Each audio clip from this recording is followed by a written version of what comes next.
அனைவருக்கும் வணக்கம். இன்னைக்கு நாங்க வாழைப்பூ பக்கோடா செய்ய போறோங்க. வாங்க எப்படி செய்யறதுன்னு காட்டுறோம். வாங்க பாருங்க, வாழைப்பூவு இது எப்படி கிளீன் பண்ணணும்னு காட்டுறவாங்க. எங்க மருமக கிளீன் பண்ணுவாங்க. 2 மருமகள் இருக்கிறாங்க. இப்போ அக்கா வீட்டுக்கு வந்திருக்கிறோம். இங்க வந்து எல்லாம் செய்யறாங்க. இந்த சாமி இது எடுங்க சாமி, கிளீன் பண்ணுங்க. ஆளுக்கு ஒரு கை போடுங்க.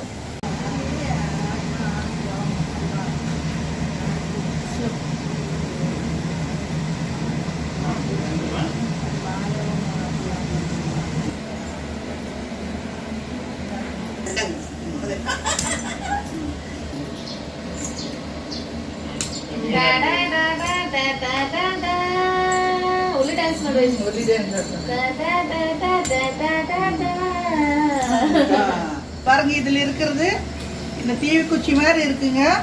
பாருங்க, இது எடுத்துடணும். நரம்பு மாதிரி இருக்குங்க. இது வேகவே வேகாது, கசப்படிக்கும். இது வேகாது. பாருங்க, இன்னொன்று இந்த மாதிரி இலை மாதிரி இருக்குதுங்க. இது எடுத்துடணுங்க. இது கசப்படிக்கும், வேகாது. அதனால அது மட்டும் 2 எடுத்துருங்க. இது எப்படியே போட்டுடலாம்.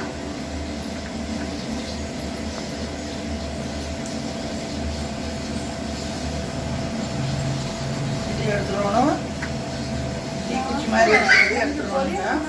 அவ்வளோதான். கொஞ்சம் லேட்டாக இருங்க, பொறுமையாக செய்யுங்க. நல்லது, உடம்புக்கு நல்லதுங்க. வாழைப்பூவு அடிக்கடி உடம்புக்கு சேர்த்துட்டா ரொம்ப நல்லதுங்க. இதே மாதிரி எல்லாம் கிளீன் பண்ணி எடுத்துருவோனுங்க. பூவெல்லாம் இது கிளீன் பண்ணும்போது கொஞ்சோண்டு தேங்காய் எண்ணெய் கைக்கு இப்படி தடவிக்குங்க, வரல. இல்லைன்னா புல்லுக்கு அரையாயிரும் கை. அதனால கொஞ்சம் எண்ணெய் தடவிக்குங்க.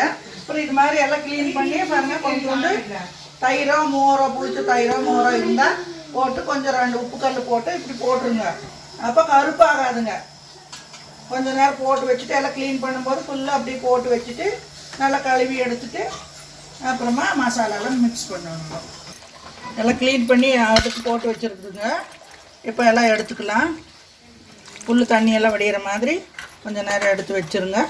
அப்புறம் மசாலா போட்டு பரட்டிக்கலாம்.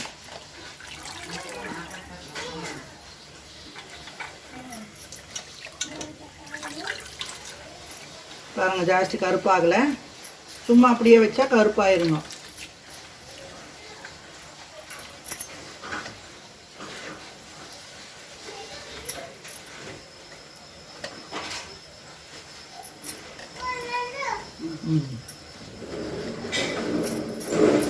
சிக்கன் மசாலா போட்டுக்கலாங்க.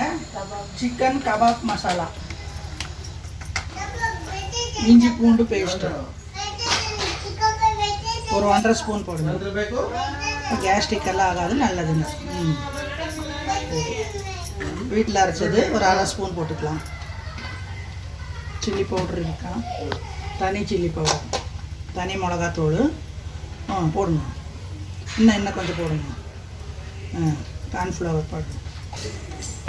4 ஸ்பூன் போடுங்க. இது கூட 2, இன்னும் 2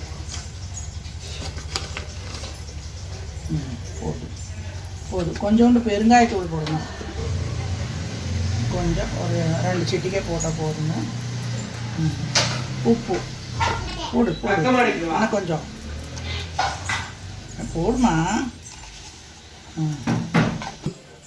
1/2 மூடி எலுமிச்சம்பழம் ஊற்றிக்கலாம்.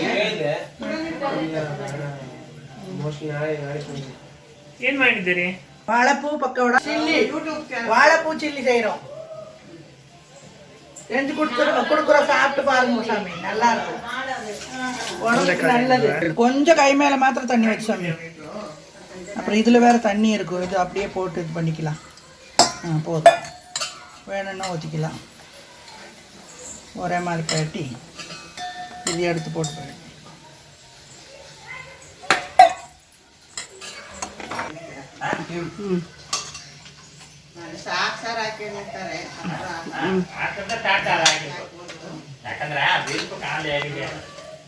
ஒரு 5 நிமிஷம் வச்சுக்கலாங்க. அப்படியே கருவேப்பிலை போட்டுக்கலாங்க. அப்ப நல்லா இருக்கும்.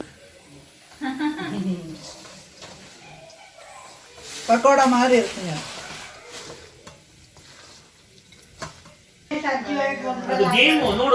இது எங்க மூத்த மருமகங்க, இது இளைய மருமகம். நல்ல மருமகங்க. நல்ல அழகான மருமக, அருமையான மருமகங்க. இப்போ நல்லா ஊறி இருக்குதுங்க, எல்லாம் பிணைஞ்சு வச்சு இப்போ கபாப் மாதிரி போட்டு எடுத்துக்கலாம். சில்லி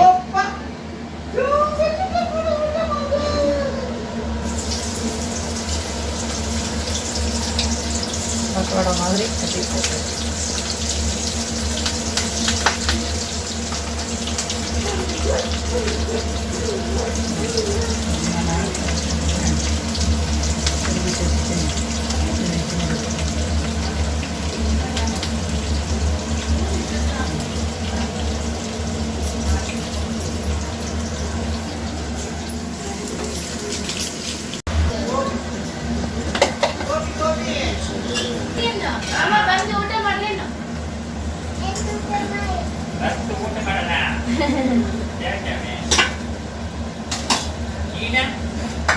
ಅವನಿಗೆ ಮಾಡ್ಸಕ್ಕೆ ಇನ್ನು 1 ಅವರ್ ಬೇಕು.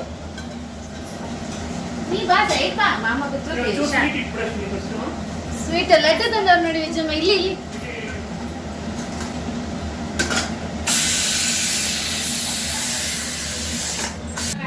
வாழைப்பூ பக்கோடா ரெடிங்க.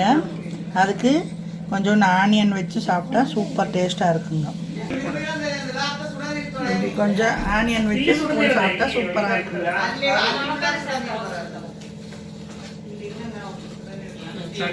நல்லா மொறு மொறு மொறுன்னு நல்லா இருக்குங்க, சூப்பராக இருக்குது. நீங்களும் ரெடி பண்ணி பாருங்க. இப்படி வச்சு சாப்பிட்டா சூப்பராக இருக்குங்க taste. Gobi gobi manchurian chilli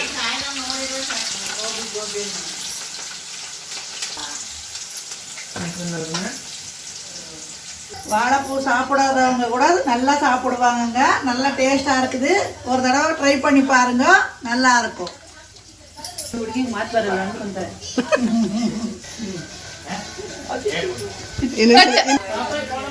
thank you.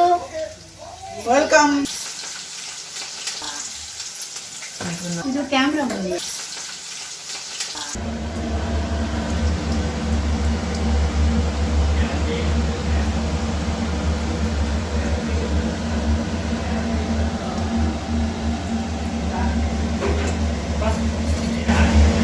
வாழைப்பூ பக்கோடா ரெடிங்க. வாங்க எல்லாரும் சாப்பிடலாம்.